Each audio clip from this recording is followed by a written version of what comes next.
ایک وقت کی بات ہے، ایک گاؤں میں ایک عجیب واقعہ ہوا۔ کافی تیز گرمی ہونے کی وجہ سے لوگ اپنے گھروں کی طرف نکل گئے اور شام ہونے کا انتظار کرنے لگے۔ جب شام کا ٹائم قریب آیا تو کیا دیکھتے ہیں کہ سورج تو ابھی تک غروب ہی نہیں ہو رہا۔ لوگ یہ ماجرا دیکھ کر بہت پریشان تھے۔ ابو جان دیکھو تو صحیح، سورج کے غروب ہونے کا ٹائم ہو گیا ہے، لیکن سورج غروب نہیں ہوا ابھی تک۔ یہ کیا ماجرا ہے، مجھے سمجھ نہیں آ رہا۔ بیٹا مجھے بھی سمجھ نہیں آ رہا کہ سورج کیوں غروب نہیں ہوا۔ اس ٹائم تو رات کے 9 بج رہے ہیں۔ ہائے بیٹا مجھے بہت ڈر لگ رہا ہے۔ ہائے میں مر گئی، سورج تو گرم گرم آگ پھینک رہا ہے، اب ہمارا کیا بنے گا؟ ہر لمحہ گزرنے کے ساتھ ساتھ لوگوں کی پریشانی بڑھتی ہی جا رہی تھی۔ ہر طرف ٹی وی میں بھی یہی خبریں موجود تھیں کہ سورج غروب کیوں نہیں ہو رہا۔ ٹی وی والے بتا رہے ہیں کہ آج سورج غروب نہیں ہوا، چل باہر چل کے دیکھتے ہیں یہ سچ بھی ہے کہ نہیں۔ او بیگم آرام سے بیٹھ جا، یہ خبروں والے بھی سب جھوٹ بولتے ہیں، ان کا کام ہی جھوٹ بولنا ہے۔ میٹھے یہ تو بہت بڑی خبر ہے، ایسے کیسے وہ جھوٹ بول سکتے ہیں؟ تو چل تو صحیح باہر چل کے دیکھ کے آتے ہیں۔ پھر جب وہ دونوں باہر آتے ہیں تو دیکھ کر حیران رہ جاتے ہیں کہ رات کے 10 بجے بھی سورج موجود ہے اور اپنی گرمی برسا رہا ہے۔ ہائے میٹھے سورج غروب نہیں ہوا، مجھے ٹی وی والے سچ کہہ رہے تھے، اب ہم کیا کر بیٹھیں گے؟ او بیگم میں کیا بتاؤں سورج غروب کیوں نہیں ہوا،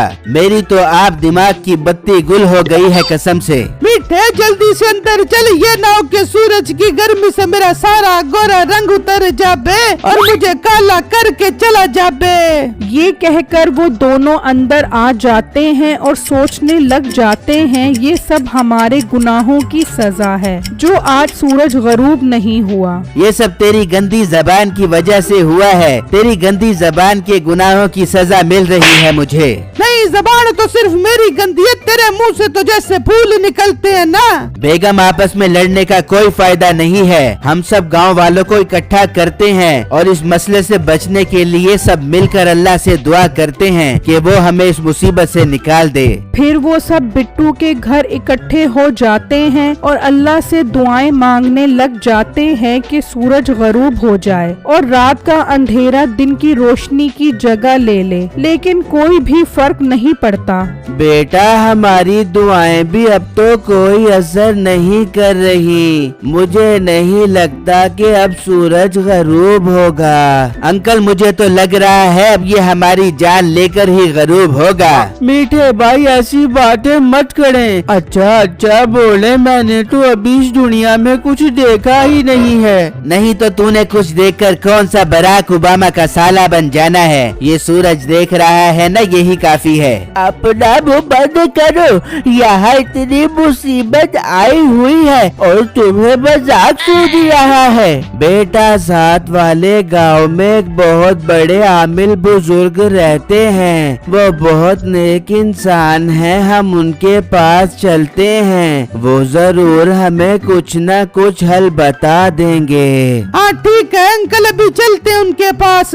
پھر وہ سب مل کر بزرگ کے پاس پہنچ جاتے ہیں اور ان سے اس مسئلے کا حل دریافت کرنے لگ جاتے ہیں۔ بیٹا آج سے 200 سال پہلے ایک بہت بڑا جادوگر تھا جس نے زمین میں 2 پودے اگائے تھے، وہ دونوں جادوئی پودے ہیں جن کا مقصد اس دنیا کا نظام خراب کرنے کی کوشش ہے۔ آج وہ دونوں پودے تیار ہو گئے ہیں، اگر وہ دونوں پودے توڑ کر دریا میں ڈال دیے جائے تو دنیا کا نظام ٹھیک ہو جائے گا۔ او بزرگوں، وہ پودا ہے کہاں، ہمیں پتہ کیسے لگے گا، ہم وہ پودا توڑیں گے کیسے؟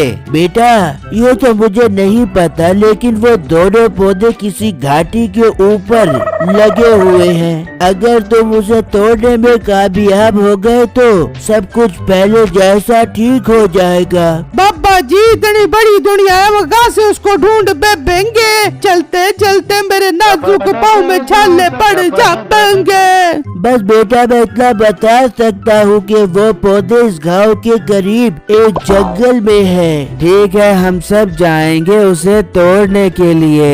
नहीं अंकल, उसे तोड़ने के लिए मैं और मीठा भाई जाएंगे और दोनों पौधे ढूंढकर उसे तोड़कर लेकर आएंगे अपने हाथों में। हाँ बिट्टू, ये तुमने ठीक कहा है, हम आज ही वो पौधा ढूंढ कर आएंगे। फिर मीठा और बिट्टू दोनों जंगल की तरफ निकल जाते हैं, लेकिन उन्हें कहीं भी वो पौधे नहीं मिलते और आखिर वो थक हार कर एक जगह बैठ जाते हैं। मीठे भाई, मुझे नहीं लगता वो पौधा इस जंगल में है, हमें अब वापस चले जाना चाहिए। हाँ बिट्टू, तुम ठीक कह रहे हो, अब यहाँ से जाना ही बेहतर है। वो अभी जाने की तैयारी कर ही रहे होते हैं कि अचानक बिट्टू को वो दोनों पौधे नजर आ जाते हैं। मीठे भाई, वो देखो दोनों पौधे मिल गए हैं, जरा पड़े पीछे तो देखो। फिर जब मीठा पीछे देखता है तो वहाँ वो दोनों पौधे मौजूद होते हैं। हाँ बिट्टू, तुम ठीक कह रहे हो, ये तो वही पौधे हैं जो उन बुजुर्ग ने बताए थे। चलो एक पौधा तुम तोड़ो और एक मैं तोड़ता हूँ। फिर मीठा और बिट्टू दोनों एक एक पौधे तोड़ लेते हैं। चलो मीठे भाई, अब इन दोनों पौधों को ले जाकर दरिया में डाल देते हैं। हाँ हाँ बिट्टू, चलो।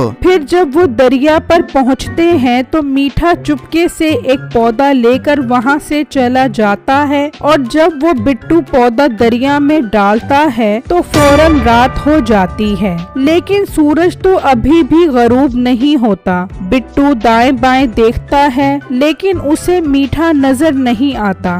ये मीठा भाई कहाँ चला गया है पौधा दरिया में डाले बगैर। फिर वहाँ मीठा पौधा लेकर घर आ जाता है और अपनी बीवी को बताता है। अब मीठे, ये पौधा क्यों घर लेके आ गया? जाकर इसे दरिया में डाल दे। बिट्टू ने दरिया में डाल दिया तो रात हो गई है। तू भी इसे दरिया में डाल दे तो सूरज गायब हो जाएगा और चांद बाबू निकल आएगा। ओ बेगम, जरा सब्र कर, तू मेरी सियासत नहीं समझ सकती। ओ बेगम, हम इस पौधे की पूरे गांव वालों से 50 लाख रुपए लेंगे, फिर ये पौधा दरिया में डालेंगे। लोग इतने तंग हैं कि हमें भागकर 50 लाख रुपए दे देंगे। अरे वाह मीठे, ये तो मैंने सोचा नहीं था। मीठे, अब तो मैं तुझे मान गई, तू बहुत ज़हीन इंसान है। तू मुझे और अपने आप को अमीर करने की कोई कसर नहीं छोड़ बेबेगा। फिर अगले ही दिन मीठा उनसे 50 लाख की डिमांड कर देता है। मीठे भाई, ये बिल्कुल ठीक नहीं है, इससे तो हम पूरे गांव वालों को बहुत नुकसान हो जाएगा। आप हमारी मजबूरी का फायदा उठा रहे हैं। और चूहों से भरी नाक वाले मोटे, ज्यादा मुझे सबक पढ़ाने की जरूरत नहीं है। अगर पौधा लेना है तो आज शाम को मुझे 50 लाख रुपए दे दे, वरना मैं ये पौधा जला दूंगा। नहीं मीठे भाई, ऐसा मत करना, वरना तो हम तबाह बर्बाद हो जाएंगे। ठीक है मीठे, हमें सौदा मंजूर है। आज ही हम तुम्हें 50 लाख रुपए जमा करके देते हैं। तुम फिर फौरन बिट्टू को वो पौधा दे देना।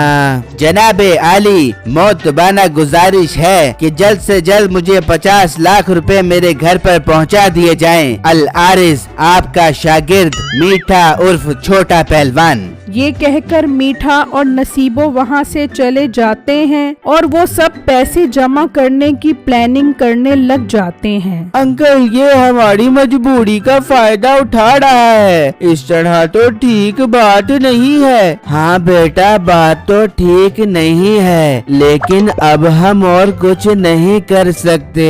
अंकल, एक बात मेरे जहन में आ रही है, क्यों ना मैं 50 लाख की कॉपियों के सबसे ऊपर असली नोट रख दूं और नीचे सारे नकली नोट रख दूं। ये इतना लालची है, पैसे देखकर पागल हो जाएगा और पौधा मुझे दे देगा मेरे हाथों में। नहीं बेटा, वो बहुत तेज है, समझ जाएगा। अंकल, लड़ाई करने में कोई हर्ज नहीं है। बिट्टू ऐसा ही करता है और पैसे लेकर मीठे के पास चला जाता है। मीठा पैसे लेकर बहुत खुश हो जाता है और वो पौधा बिट्टू को दे देता देता है। बिट्टू वो पौधे लेकर चला जाता है और जब मीठा नोट गिनता है तो ऊपर असली नोट होता है और अंदर बाकी सारे नकली नोट होते हैं। और ये तो वो मोटा में लूट के चला गया है। ओ बेगम चल उसके पीछे, दरिया में डालने से पहले पहले हमने वो पौधा उससे छीनना है। फिर वो दोनों घर से निकलते हैं और जैसे ही वो दरिया पर पहुंचते हैं तो बिट्टू फौरन वो पौधा दरिया में डाल देता है तो फौरन सूरज चला जाता है और चांद निकल आता है। ओ मोटे, तूने ये मेरे साथ ठीक नहीं किया। मैंने बिल्कुल ठीक किया है, तुम जैसे लोगों की यही सजा है। वहाँ सब लोग भी खुश हो जाते हैं कि बिट्टू अपने मिशन में कामयाब हो गया है। ये जस्ट एक कहानी है, इससे हमें ये सबक मिलता है कि हमें हर वक्त अल्लाह से अपने गुनाहों की माफी मांगनी चाहिए और पैसों का लालच नहीं करना चाहिए, क्योंकि दुनिया की जिंदगी बहुत मुख्तसर है। शुक्रिया।